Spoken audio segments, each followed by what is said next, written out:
Salut les managers et les manageuses, bienvenue dans cette nouvelle vidéo dont le thème est comment manager dans le contexte du coronavirus. Et cette vidéo, je te propose le titre suivant, comment bien se préparer à la reprise de l'activité quand elle arrivera, bien sûr.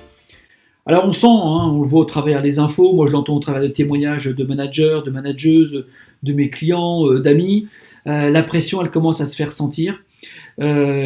Forcément, maintenant, les engagements de l'année ne seront pas tenus et donc ça crée des angoisses, ça crée des questions parce que les managers tombent progressivement sous la pression du résultat. Alors aujourd'hui, c'est un résultat plutôt pour la baisse des coûts.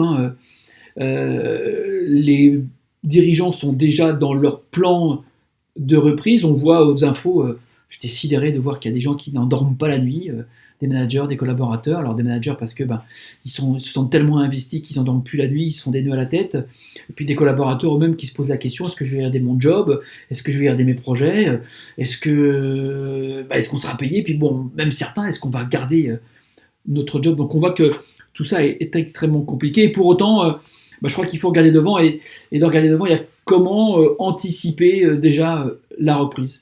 Et donc forcément pour les dirigeants, la reprise, c'est quelles décisions vont devoir être prises pour trouver le juste milieu entre garantir des emplois et en même temps satisfaire des clients et en même temps intégrer la logistique communique. Et puis pour les managers, probablement que ça va être comment j'appréhende le retour. Voilà, qu'est-ce qui va se passer, comment je vais m'y prendre avec mes collaborateurs, comment je vais leur parler, dans quel contexte ils seront, dans quel état d'esprit vont-ils se présenter, comment j'imagine ce premier jour la reprise, comment ça va se passer. Ce matin, j'étais en coaching avec un de mes clients et justement l'une de ces thématiques, c'était ça. C'était comment Arnaud m'aider à appréhender le retour de ses collaborateurs. Et donc nous avons travaillé ensemble sur comment il pouvait, c'était sa demande, comment il pouvait monter sa première réunion. Et je voulais partager avec toi le fruit de cette restitution, au travers 4 principes que nous avons soulevés en travaillant ensemble. Ce premier principe, je dirais, c'est ne surtout pas se tromper de priorité. La première des priorités de cette première rencontre, ça va être juste de remettre les gens dans l'activité.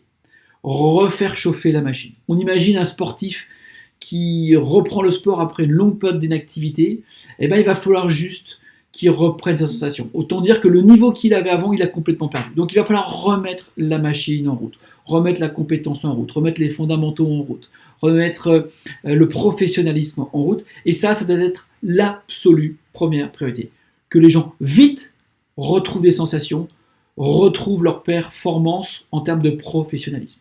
2, seulement après ça, de commencer à émettre des objectifs de mesure de la mise en œuvre du professionnalisme. C'est important de très vite mesurer l'efficacité, l'exigence, la fluidité. On ne parle pas de résultats, on parle juste de mesurer la mise en œuvre du process, de la qualité, bref. Parce que vite, il va falloir que ça reprenne, il ne faut pas mettre la pression aux gens, mais en même temps, il ne faut pas s'installer dans quelque chose de trop long. Il va quand même vite falloir que ça redécolle, et au moment où ça redécolle, il va falloir que les équipes soient prêtes. Le pire du pire, ce ne serait pas de transformer le potentiel en chiffre d'affaires. D'accord ? Donc on ne peut pas se rater à l'allumage. Et seulement, troisième point, de remettre en place des indicateurs et des objectifs de résultats en fonction des premiers éphémérides qui vont se passer. Je pense qu'aujourd'hui, ce serait une erreur de se remettre sur des objectifs de résultats à atteindre qui seraient hypothétiques. Personne ne sait comment le business va reprendre. C'est très compliqué. Par contre, d'une semaine sur l'autre, tiens, la semaine dernière, on a fait 5, comment on pourrait faire 6 la semaine prochaine, puis 7. Et puis du coup, au bout de 4 semaines, on a un mois. Tiens, le mois, on a fait ça, qu'est-ce qu'on pourrait faire le mois d'avant? Ce serait donc plutôt de se challenger par rapport à la semaine passée, par rapport au mois passé, pour vite commencer à remettre cette culture de l'objectif de résultat, mais sans tomber dans la pression du résultat. Et là, c'est la 4e précaution, et là je m'adresse à vous les dirigeants, les managers, c'est que bien évidemment, vous êtes dans un contexte où il va falloir maintenir les grands équilibres financiers, vous les managers de très très vite, montrer que vous êtes performants en termes de chiffres ou en termes de productivité, mais ce serait une grosse erreur que de trop vite mettre de la pression sur des résultats. Donc il va falloir manager son mental pour baisser la pression.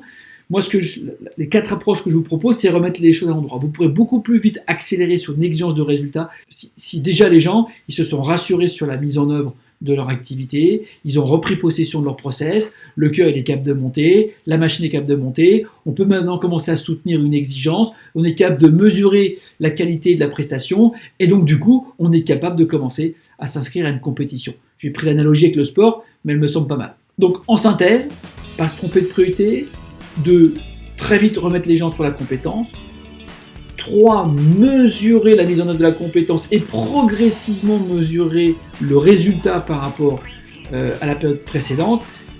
Puis donc manager son mental. Voilà, si cette vidéo t'a plu, mets-moi des pouces, mets-moi des likes, partage-la avec le plus grand nombre. Sinon moi, je te dis à la semaine prochaine. Je te souhaite une bonne fin de journée, un bon entraînement et bon courage. Bye bye. Voilà, alors abonne-toi tout de suite à la chaîne YouTube en cliquant sur la petite cloche si ce n'est pas encore fait.